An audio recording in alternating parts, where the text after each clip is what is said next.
we're going to do is I'm going to say a few words setting the scene.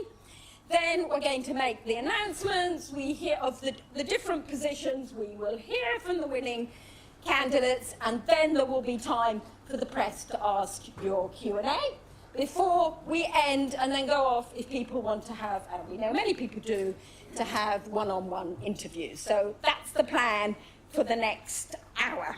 Harriet, can we lift your mic a little bit? Thank you very much, yes. And can people at the back hear me? Is that all right? But let's get this right. Sorry, thank you very much for that. Okay, how's that doing? Is that better? Is that any better? I know, it's the problem with being small. Carla's nodding at me. It's a problem we have. But anyway, hopefully you can all hear, because I really want to thank all of the candidates who have put in their weekends, their evenings, their days, their hearts and their souls into all these contested roles. And I also want to thank Adrian Ramsay and Carla Denyer and Zack Polanski.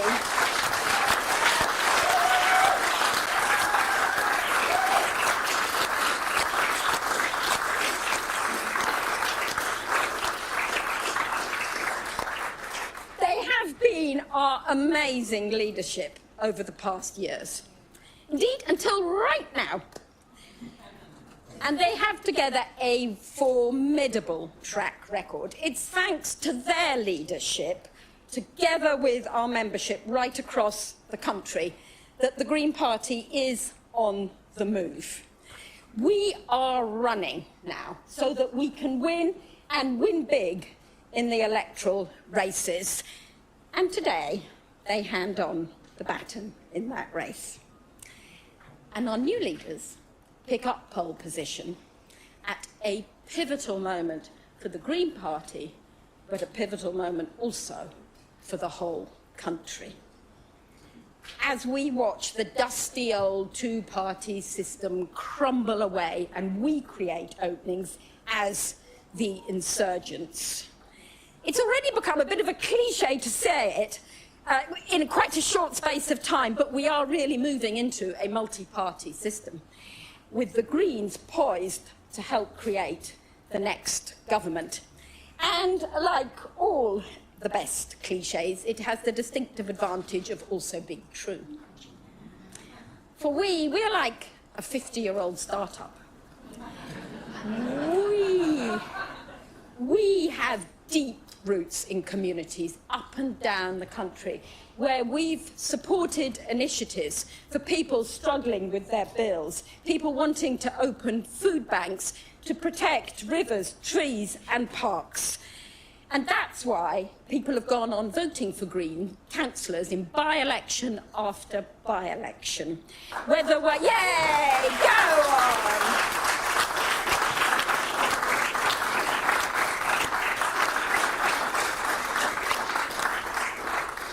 People know and respect the Greens for being hard-working, professional and delivering change. And that's now why we've now got 863 councillors right across the whole country. Woo! I know who whistle, but I wish I could whistle. I wish I could whistle like that. But we do, and those are councillors in leafy suburbs, down windy country lanes and in inner city estates, right across the country now. Whether you're looking, for example, at Grangetown in Cardiff, where we just won a by-election,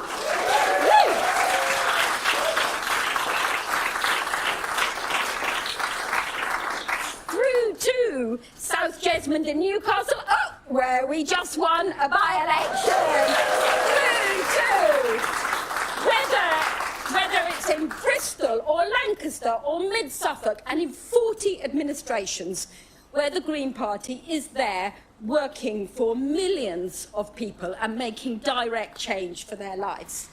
And meanwhile, in our Houses of Parliament, we are super proud to have our 4 fantastic MPs and our 2...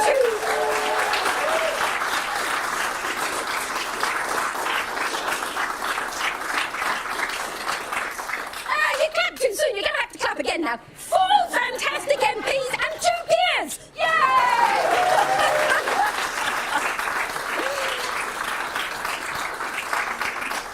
And they're there, day in, day out, okay, taking a minor break today, championing the voices of those whose voices don't get heard enough. The millions of people struggling with their rents, calling for rent control. The millions of people calling for an utter opposition to the genocide in Gaza and against...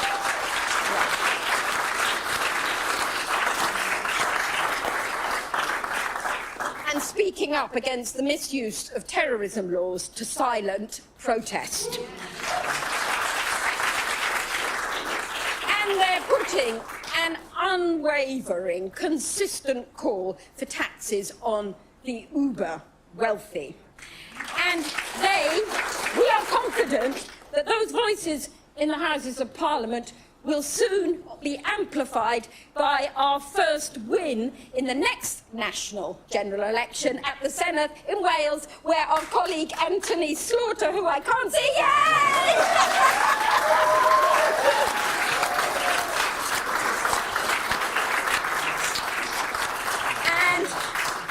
and the Greens are on the move, so I can tell you today we're going straight up to Hackney, where there's a mayoral contest coming up soon, and at the weekend we're going straight down to Cardiff in order to back Anthony's effort in that seat. And alongside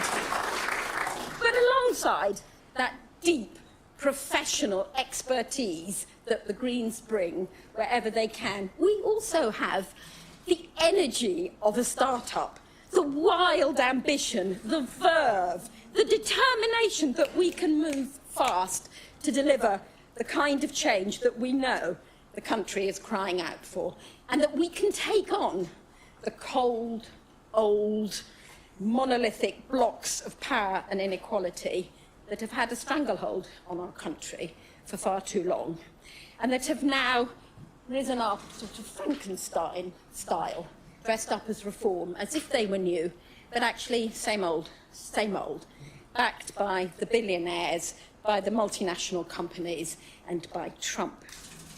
We are the antidote to reform. We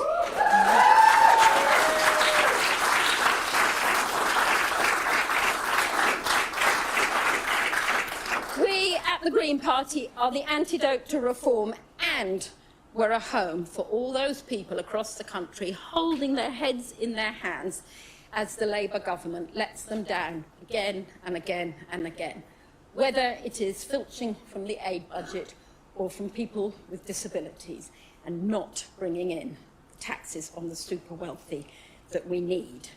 And that is why, in reaction, a new green wave is sweeping the country as people turn to us, looking to us for that hope and change that they so desperately need, eager to sign up to us, which is why I'm absolutely delighted to announce this morning that our membership levels at the Green Party are at their highest ever at 68,500 members today.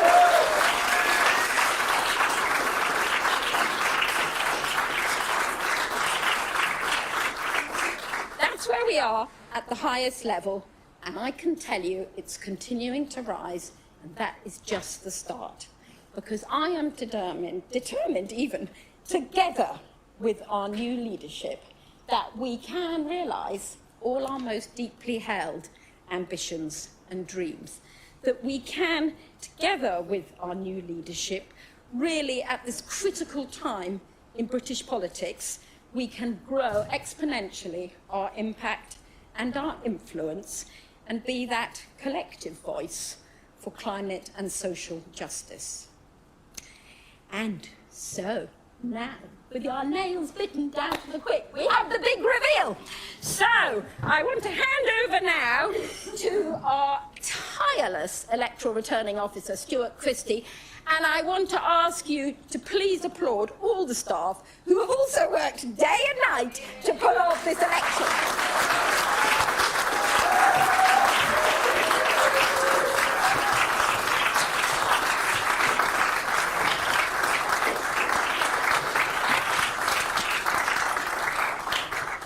So thank you, Harriet.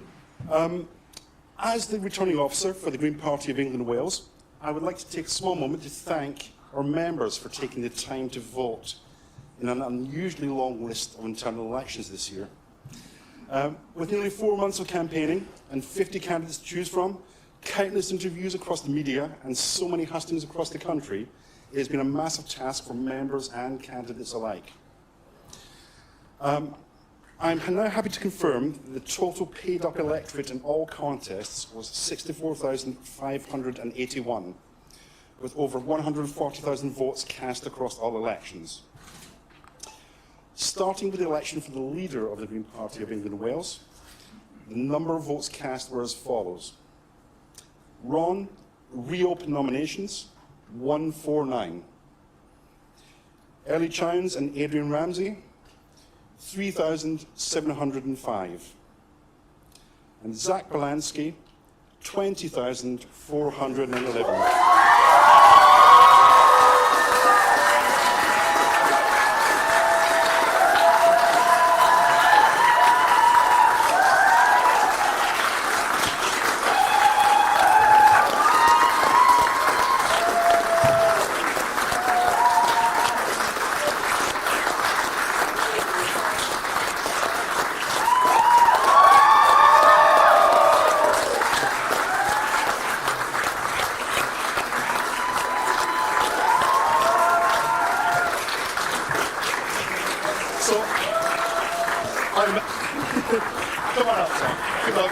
So I'm happy to declare that Zack Polanski is the new leader of the Green Party of England and Wales.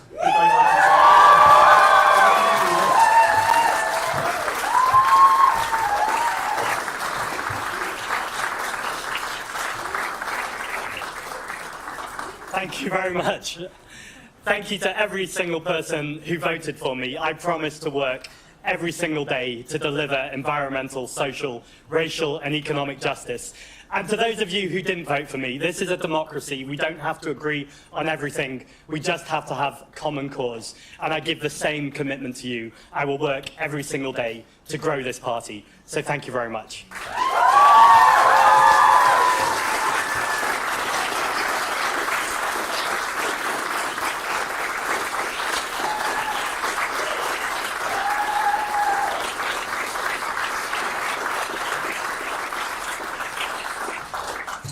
One of my favourite moments on this campaign was when a woman got in touch.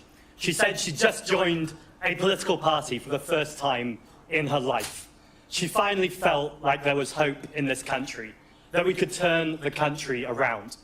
Now that wasn't that unique, but what was special about this was that her mum had been one of the first ever members of the Ecology Party. She'd left, she'd kind of just drifted away. She felt like things weren't moving fast enough. And I'm delighted to welcome both Dr. Tess Mackling to the party and welcome back her mum, Jackie, as well as those thousands of new members. Welcome to the Green Party.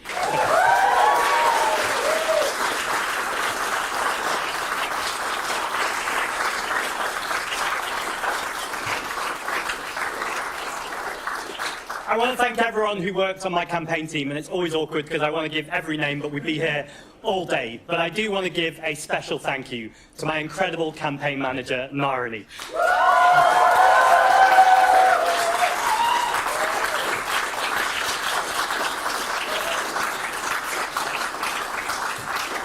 Narani's organisational skill is phenomenal. She can work a team like no one else I know, and more than anything, she's kind and she's compassionate. I can't believe that you were silly enough to do this twice, but thank you so much for everything, Narani. I also want to say a huge thank you to Aileen. Aileen, we've known each other for years, and you give me daily wisdom, again, compassion, thoughts and opinions, even when I don't want them. And you're just phenomenal to be around, so thank you very much to Aileen and the entire campaign team.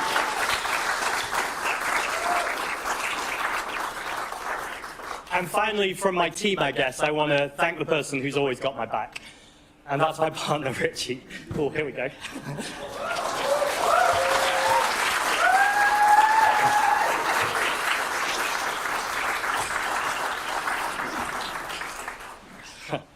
Fall in love with you more every single day. Richie, thank you for your kindness, your strength, I'm going to stop talking about you. And, you tell me every day how proud you are of me, but I just want everyone in here to know that Richie works in palliative care, and I can be proud of everything that you and your colleagues do to give kindness and dignity to people in their final chapters. So big up to my boyfriend Richie and to all of St. Joseph's Hospice.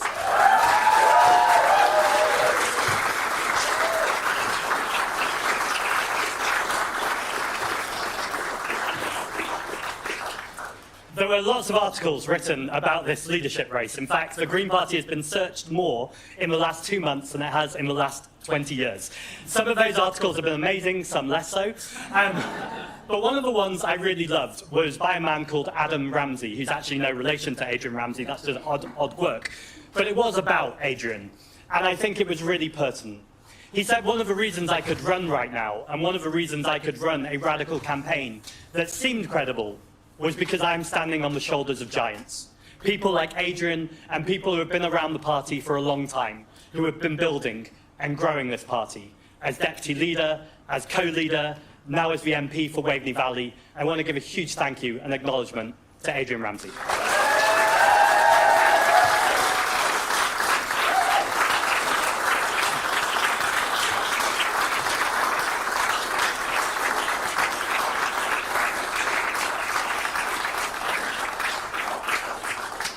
And I've said this multiple times during the campaign, so it won't be a surprise. But one of the times I'm proudest to be a Green Party member is when I see Ellie Chowns stand up in Parliament over a whole range of issues, but particularly the way she's held the Foreign Secretary and the Prime Minister to account over the ongoing genocide in Gaza. Thank you for everything you do, Ellie.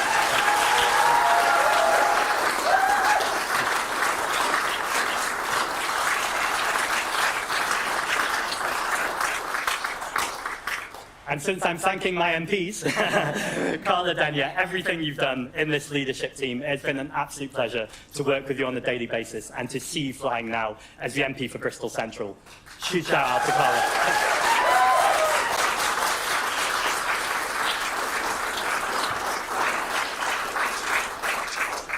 I always want to make the joke that my former Assembly member got demoted to the House of Commons, but it's stopped being funny.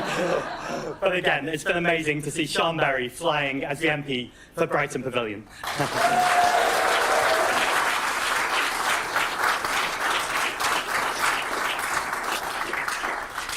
So it's time to get our MPs some more company and get some more elected MPs in the House of Commons. And this is the Green Party's time. People in this country are exhausted. They are tired. They are sick of working long hours and never feeling secure.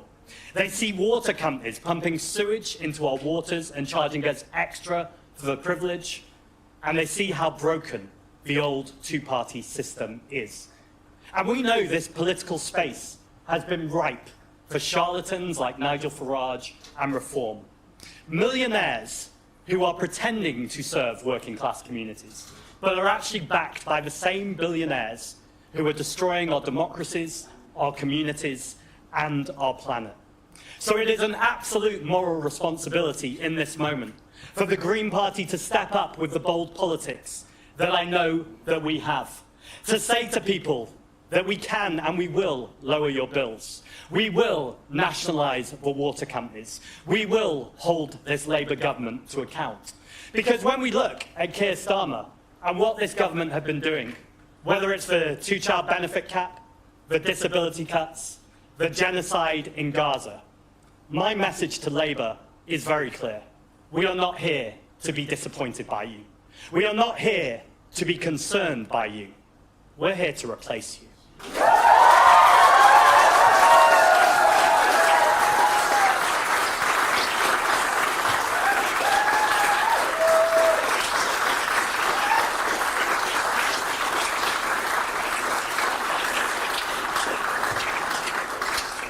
And we're set up for this moment.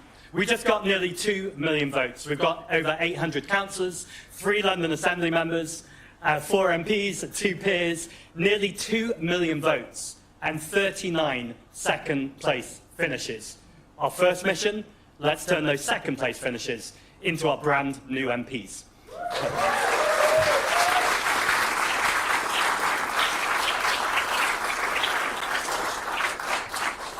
And the work starts right now. This weekend, I will be in Cardiff with Anthony Slaughter and the Green team in Wales. They are a perfect example of where Labour's failed and broken promises has caused absolute devastation and destruction. And Reform are trying to swoop in. We are ready to take that fight to Reform.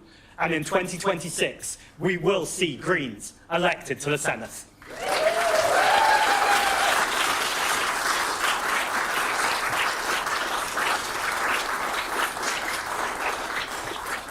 And this evening, you heard me right, this evening, I'm going to be out on the doorsteps with my London Assembly colleague, Zoe Garbutt, over there. Zoe is phenomenal to work with every day, and I know the work she does as an Assembly member and as a councillor. I'm particularly excited to introduce you to the man sat next to Zoe. This is Dylan Law. Dylan is 19, and he grew up using Labour's public services. He knows how broken and how much they are failing his family and his community. When young people say to Dylan, you're spending kind of every evening having these political meetings, what are you doing? Dylan's answer, as I understand it, is, well, what are you doing about our future? I want to see Dylan, yeah,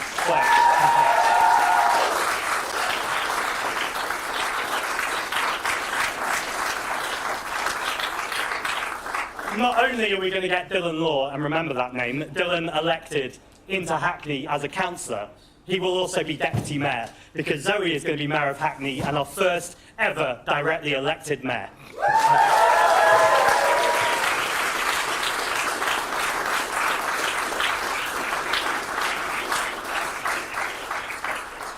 And that's this evening, but what about straight after this? I am straight to UVW, that's United Voices of the World. This is a migrants' union. And let's be clear, this is a total show of intent of what this party is. We listen to the poorest communities, whether they're migrant communities, disabled communities, the trans community, working class communities. Whoever needs us to have their back, we will be there.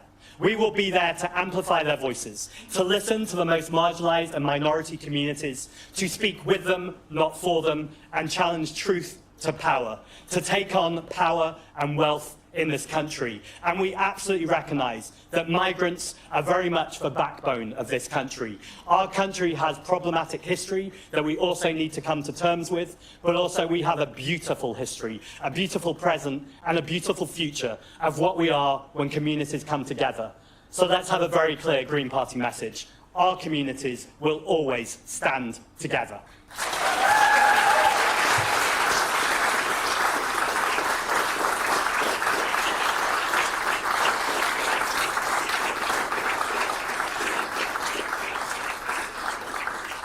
Now, if you're watching this and you're feeling excited, but there's something else that's saying, it just all feels so hard right now. I get you, and I hear you, and I know for so many people it is so difficult. But what I would say is if you're feeling hopeless, if you're feeling in despair, if you're feeling politically homeless, there is a political home for you. And I promise you, nothing will make you feel more inspired, more ready to get out there, and more like we can turn our country around than joining the Green Party. So join the Green Party today.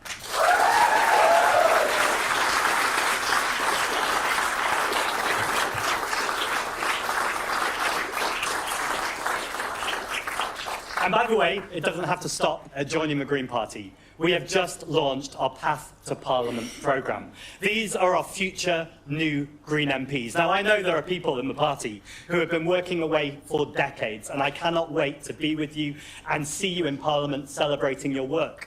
And I'm also equally excited by people who have not even joined the party yet, can be our future MPs. People who are already running food banks, protecting libraries, green spaces, doing the work, but they haven't yet connected with a political party.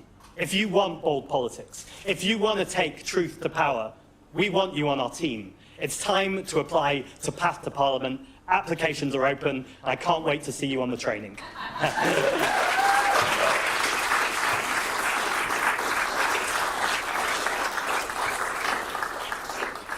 So finally, I want to recognise this moment.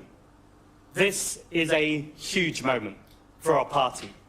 But it's not just for our party. This is about a green left. This is about building and growing in this moment so the country can have the change it needs. so we can win more MPs, more assembly members, more councillors. And remember, the point of all of this is to be in our communities, to build our communities, to create even more resilient communities, to create the country that we want. So just like Dr. Tess and her mum Jackie that have joined the party, that is new energy and older wisdom joining. That is the future of the Green Party. So let's get out there, because that is how we're going to change our towns, it's how we're going to change our cities, it's how we're going to change our country. So thank you for electing me, and let's get to work.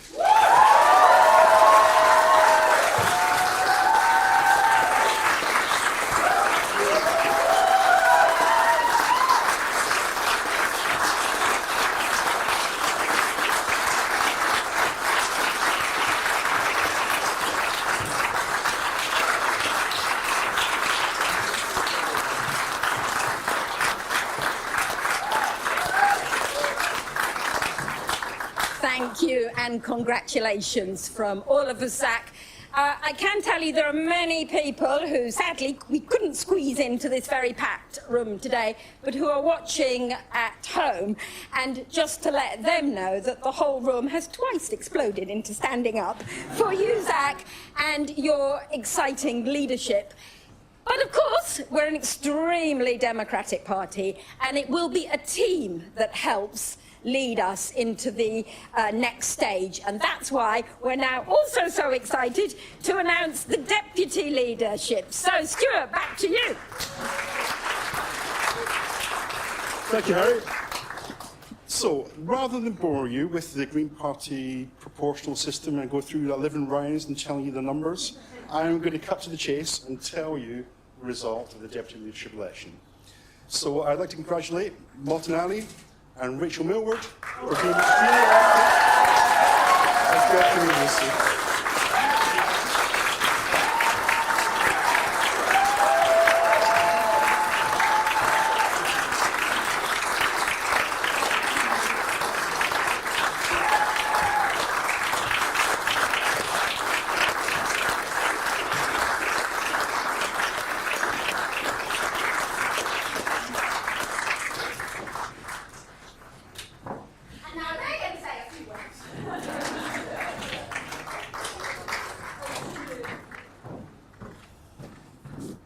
Gosh. Did I just do this? Sorry about that. Carla's used to doing it the other way. What an incredible honour. And to be in this room just packed with so many people who have inspired me so deeply over these years. Thank you. Thanks to everyone who voted and who supported and encouraged me through this campaign. Thank you to my incredible and sort of surprising volunteer team who kind of gathered around me with such skills in this party, guys. Watch out. Really wonderful. Thank you so much to my partner and my family at home for tolerating this and loving me. I am just so excited to get going, to help this party grow and to grow well. I'm excited to bring more training to the membership, to help support local parties, to help us raise the funds, to get us ready to win and to win big across England and Wales.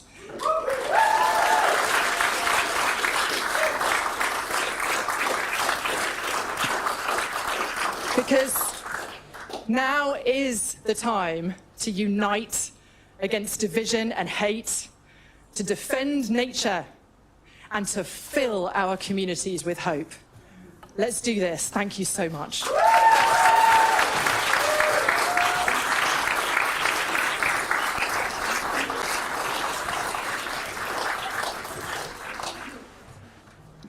See, I have to adjust this mic a bit smaller now. I think, first of all, we've got to thank Harriet and all the staff who worked so tirelessly to get this campaign to where it is.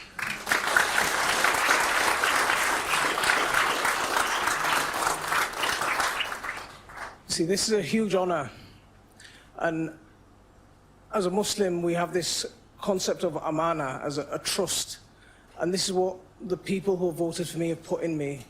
a trust, and I hope that I can live up to that trust that you've honoured me with. And I need to thank a number of people in my campaign. So I am going to whittle off a few more names than Zack did, but I'm not going to go through everyone. So first of all, my campaign managers, Faiz and Claire, and Tariq, and How You, and Serena, and Atif. There's loads more people who really took an idea and turned it into a reality. And I really thank you from the bottom of my heart.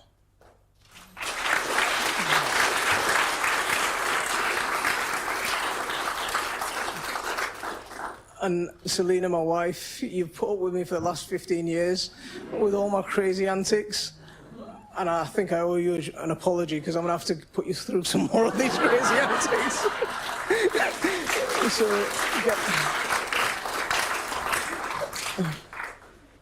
But getting a little bit more serious, right now politics in this country is it's a precipice.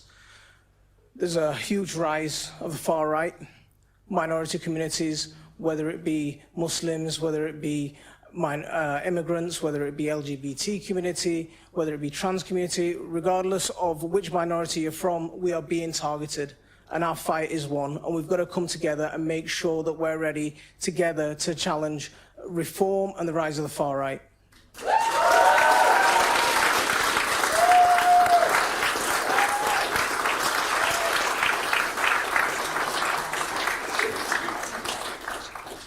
See, we stood on three key messages.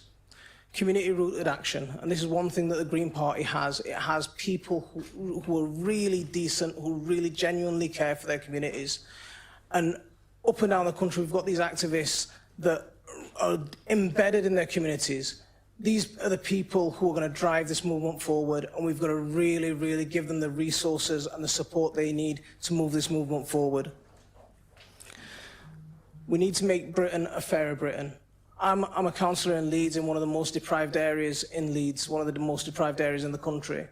I get phone calls regularly from people who can't feed their children, who can't heat their homes, who can't pay their bills. This country is just not working. This Labour government, who was supposed to be the change, is just not working. We've got to take the fight to them. We've got to make serious change and give them real hope and real change. And that's it. Hope and unity. Our party is fantastic. We've got to come together, and we've got to provide that hope for the country.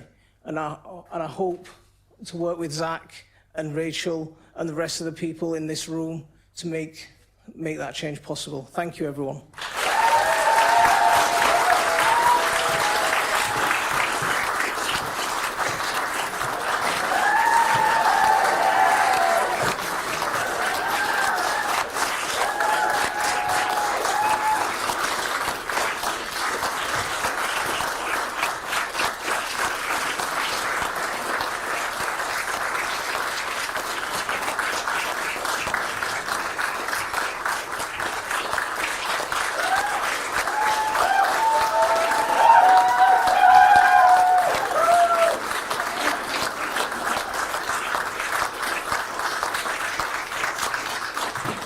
There you have it, everybody.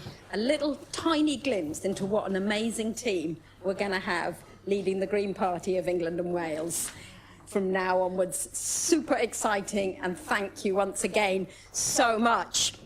And now we're going to move to one of the last announcements we'd like to make. Our guests today from the press will be delighted to know we're not going to go through all the Green Party roles, but they will all be, of course, on the website, which Stuart has magically done, even while he stands here making his announcements. But Stuart, come and tell us who's the chair. We do want to know who's the chair with our dream team here. Yeah, not quite yet. 2 minutes' time, yeah, and I'll be there. So I would like to congratulate John Knott, actually, as re-elected.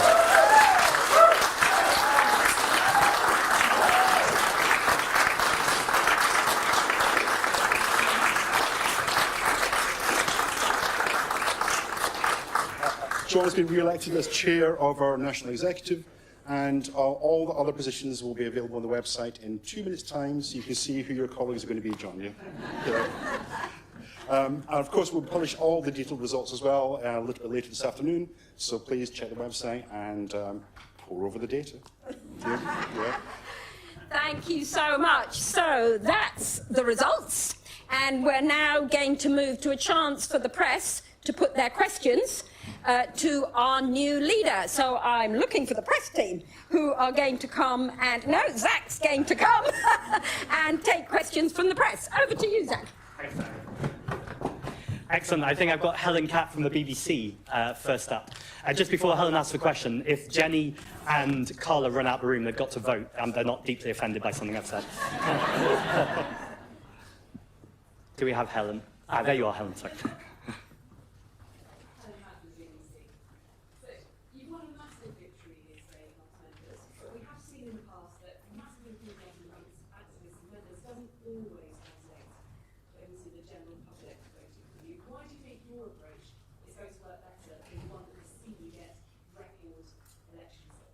I think the question's exactly right. We've got to find the enthusiasm that there is in this room and for the Green Party more widely, and then connect that with communities.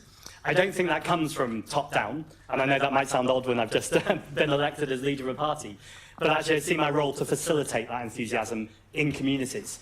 I know it's already there, as the councillors in this room know it's there, because when you turn up in the communities and you listen and you do that deep listening, you feel the enthusiasm people experience when they can feel the change for the first time.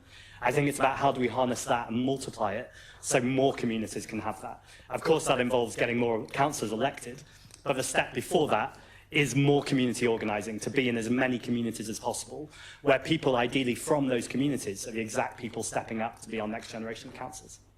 Thank you. I've got Tamara from Sky. Okay. There you are.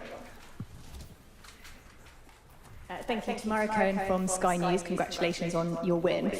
You set out some big ambitions here, but we saw, and you will have seen, Jeremy Corbyn's Labour Party pursue radical left-wing politics and go down to devastating defeat in 2019.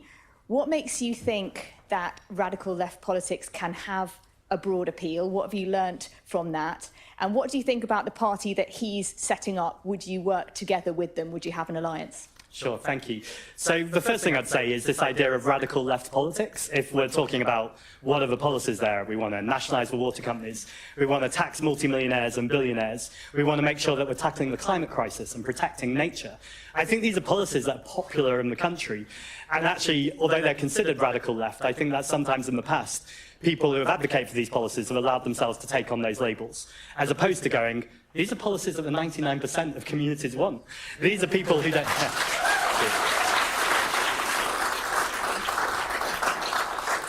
These are the policies that people want, so we're not just surviving, but actually we're thriving, so that people can have jobs in the public sector that are paid properly, that they're given dignity, that they're given sick pay at work. These are the things we're advocating for, and I think the radicalism actually comes from the right, when they think that anything... that anything that looks like the status quo right now, or even worse, is in any way sustainable. So I think we need to turn that around. In terms of the new party, I think this really speaks to the political moment. Keir Starmer is failing so badly that not only is the Green Party massively surging to his left, a movement that doesn't even exist yet. We don't even know what their policies are. People are saying anything but that, anything but the old political system. Now, I and the party clearly have a job to do to speak to those people who haven't yet joined the Green Party, to say, if you believe in environmental, social, racial and economic justice, if you want to see climate action, protect nature, workers' rights, lower bills, then join the Green Party, because this is the exact place for you. It's too soon to talk about joining or electoral coalitions. I'm actually going to steal a line from John McDonnell. I'm being fair and crediting him rather than pretending it was my own original thought. He said he's not interested right now in electoral coalitions. He's interested in intellectual coalitions. And I think that's a really sharp phrase, because I know the MPs, in fact anyone in the party, wants to work, and as they do in Parliament, with anyone who wants to challenge a failing Labour government and take on fascism and the far right. And so collaboration, cooperation is in our DNA and as a party. So I'm watching what's happening very closely, but my real focus and the party's focus right now is growing this party that nearly got 2 million votes, that has 39 second place finishes. We're going to see more councillors and more MPs. The Green Party's moment is now.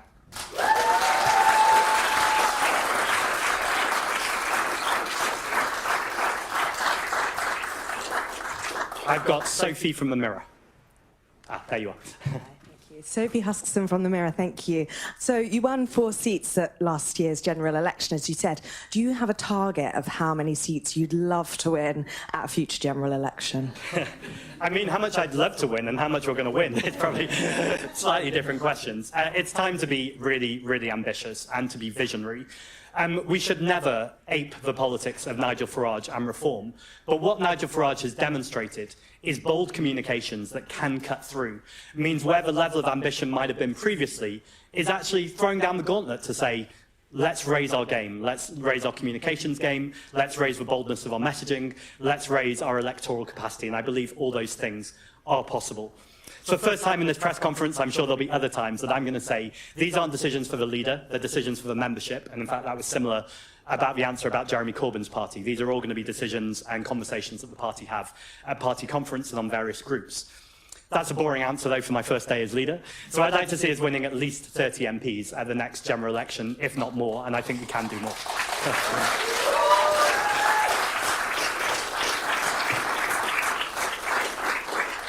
I've got Jasmine at ITV News.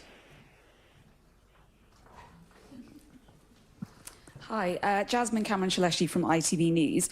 You touched upon this in your previous answer, but we've seen over the summer smaller parties like Reform have really dominated the political agenda and helped to shape the narrative. What will you be doing to grab the public's attention? Yeah, Reform, in fact, Nigel Farage has more TikTok followers than every single MP combined. And so that's a real challenge to any of us who consider ourselves on the left or progressive politics, to look at what can we be doing to raise our social media game, to make sure that our message is cutting through. I think there's a few things there. I think for anyone who follows me on social media, can't accuse me of being shy on social media. I certainly make sure to get the message out there, but it's not actually about me. It's about our councillors, it's about our future councillors. It's all the people and communities that I've been talking about. I really want to make sure that we're training people, that we're upskilling them, because actually I think the stories that are really interesting, both to the party, but actually to the wider media and more importantly the public, are those stories we don't hear. Those stories that are happening in the north or the Wales, where I meet amazing people all the time who are doing incredible work and we just don't hear about it. So I think that's the first strand, is to make sure that we're encouraging people, particularly people from marginalised backgrounds and working class communities, to amplify their voices so their voices can cut through. I think the second thing is about storytelling. I think on the left, or in green politics more widely, we often get lost in spreadsheets and graphs. Now, spreadsheets and graphs are really important. I'm being very careful in this room to say that. But they don't tell a story, and they don't connect with people emotionally. If you're just telling an emotional story that is not connected in science and truth, you're doing what Farage is doing. We're never going to do that. We need to be built in that science, built in that truth and information, and then always connect it with a powerful, emotional story. A story that people can see themselves in. Far too many people look at politics and go, I'm not going to vote. I don't see myself recognised. You were all just shouting at each other. It all seems a bit toxic. We need to turn all of that to hope, but not just hope as a kind of abstract idea, but into tangible solutions. And this isn't an abstract idea because we're doing it. We're doing it all over the place in our communities. This is just about scaling up now, and I'm really confident we're going to do it. Thank you. I've got Peter at The Guardian.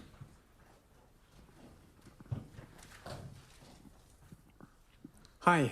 Zack, one of the concerns from people who didn't back you in the race was that your more explicitly left-wing vision might pile up the votes in urban areas, but could harm the coalition of voters that the party has painstakingly built up, which has delivered seats like rural seats, you know, where you have quite a few more soft, almost kind of conservative voters going for you. If you are able to be linked as a kind of Corbyn ally and things like that, how will you try and persuade those voters they should still vote for you?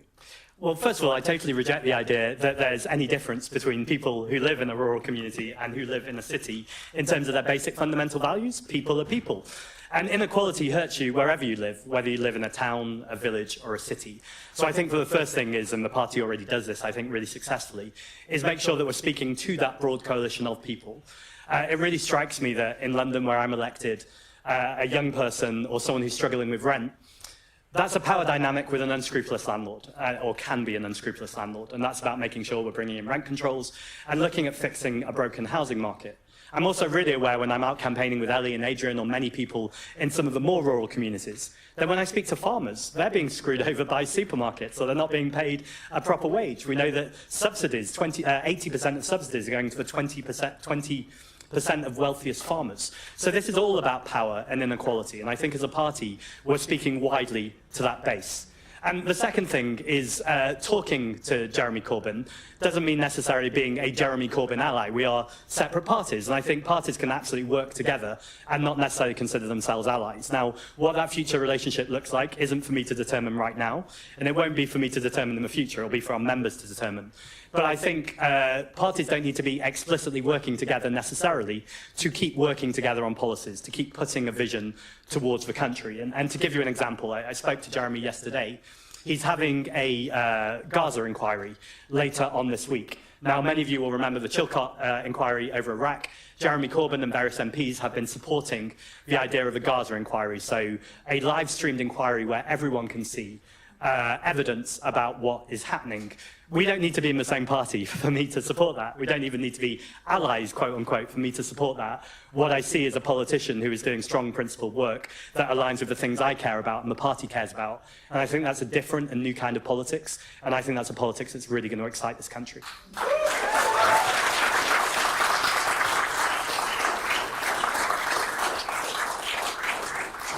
Could I speak to Bansara from Naked Politics? Do you want... I can ask a question on the fly. I can come back. Wow. I can come back to you if you want to think, or you can take this pressure on. It's up to you. I'm going to ask you a question, actually, which has come up with regards to the leadership election, not necessarily so much with yourself, but there was quite a lot of contention around trans rights and that versus being socially conservative. It's something that's also come up with the Your Party discussions as well, and it looks like something that could split down the middle quite a lot of people on the left. And so my question to you, I think I know your stance on trans rights, but how will you unite a party that potentially looks like it might be somewhat divided already? Thank you. I don't think we're divided. I think we have a really, really strong common cause here, which is tackling the climate crisis.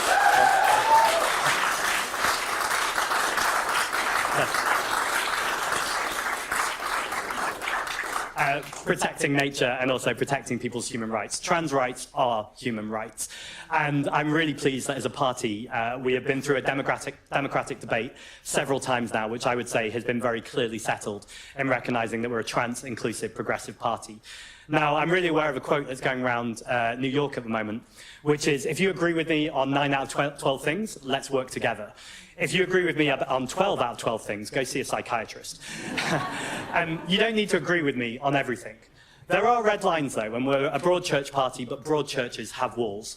And human rights are one of those walls. And actually, it's brilliant to quote, in fact, one of our recently elected deputy leaders, because I love the line that Motton said about this. He said the same people who hate the LGBT community are the same people who hate the Muslim community. I'm also aware of this moment that it's not insignificant that the Green Party now has a Jewish leader of the party and a Muslim deputy leader. And I'm sure...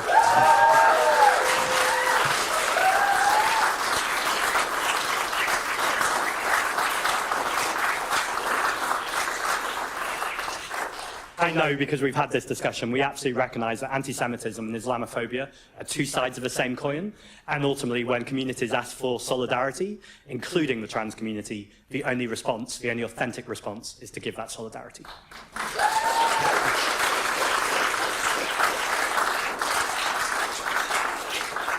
I have Aaron at the Express.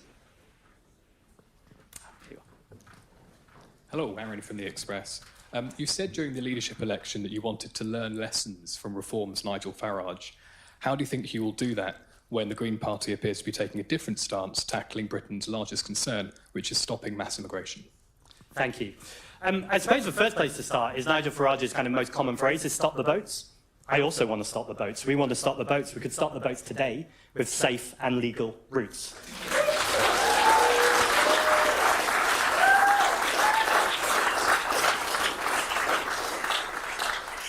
This country needs immigration. There, I've said it.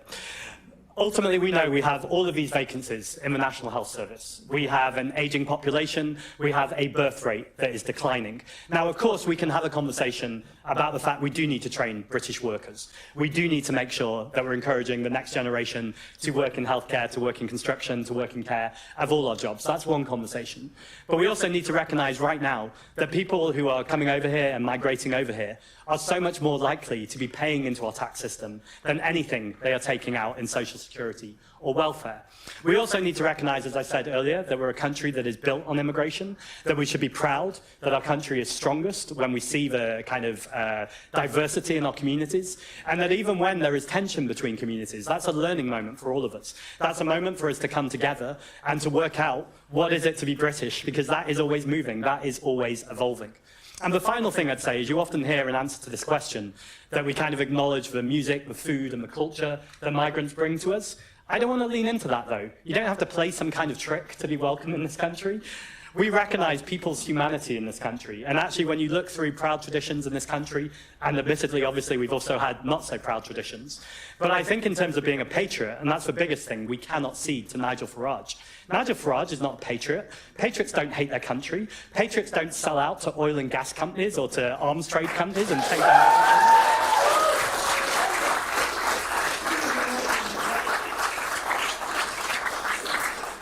I can tell you what some of the biggest patriots I do know. They put their name on a ballot paper, they stand in their local community, even when it's difficult and even when it's hard, and they make sure they win because they know the people in their community deserve better.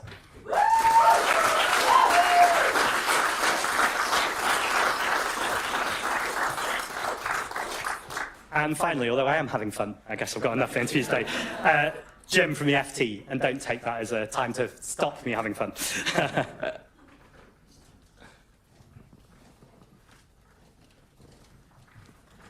Jim Pickard, Financial Times. Congratulations on your victory. You've been asked about whether you would work with Jeremy Corbyn. Would you rule out, in a hung parliament situation, working with Sir Keir Starmer's Labour Party? And just while I've got you, you've talked about nationalising the water industry. How do you feel about nationalising other industries, utilities, whether it's energy, steel, dare I say, banks, etc.? Thank you. Thank you very much. It would be wild to rule out working with anyone at this point, because I've only just been elected leader, and that's a decision that the membership will make. I'll give my opinion as it is today, with the kind of caveat that opinions can change as things work on. In Keir Starmer, we've seen someone who got elected on the coattails of Jeremy Corbyn, who made lots of promises to protect communities, to bring about a left-wing change in this country, to stand up for some of the poorest communities. And what we've had in Keir Starmer is despicable in terms of the politics. It is someone who has sold those communities out. He's not just sold his party out and the people who voted for him. The people I'm more concerned about are the people that are suffering in this country every day, who are worried about the future of this country, who see Nigel Farage give, and let's call it what it is, a racist press conference, and not just not condemn it, but implicitly nod to it. So I can't imagine any scenario where I would want to work with Keir Starmer. And I think in a scenario where we were in a hung parliament and we got that many seats, I think it would be odd that if that many people had stopped voting Labour and switched to Green to then work with Keir Starmer. So I think you can clearly hear from my answer how I feel about that. But also, maybe he's going to have a brain transfusion in the next couple of months before the general election. We'll see that. In terms of nationalisation, this is one of those policies that is so incredibly popular when you speak to people about it. Obviously, water is the most obvious one, and I will come to your others in a second, but I want to stop on water in a moment, because Labour seem to put this in the too difficult box. I even asked Sadiq Khan recently, who I hold to account on the London Assembly, if he would consider, as Mayor of London, having a place of governance on the board of Thames Water. There are so many huge public institutions where it is so obvious that you should have democratic governance. And he said to me that he didn't want to do anything tokenistic. Labour are terrified for water companies. They're terrified of the CEOs who are taking all of these money and bonuses. At the same time, the people who can least afford it, because of a mass inequality in our society where poor people have got poorer and rich people have got richer, is absolutely symbolic and totemic of how damaging this Labour Party's attitude towards these huge companies are. In terms of energy and in terms of steel, I think steel is the most obvious one.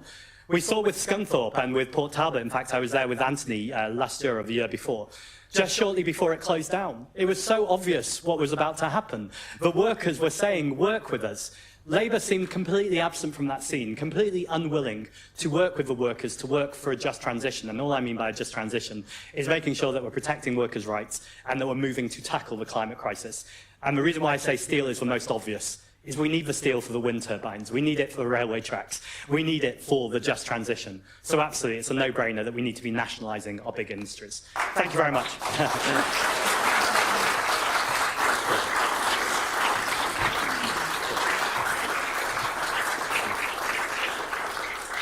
I just finally, with all the gratitude I have, also want to thank Harriet and all the Green Party staff team for this election. Thank you very much.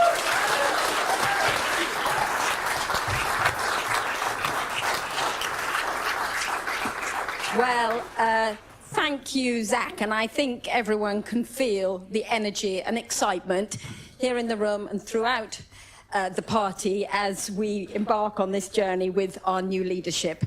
To let you all know, we have, in an outburst of generosity, kept this room and those 2 rooms for the whole day.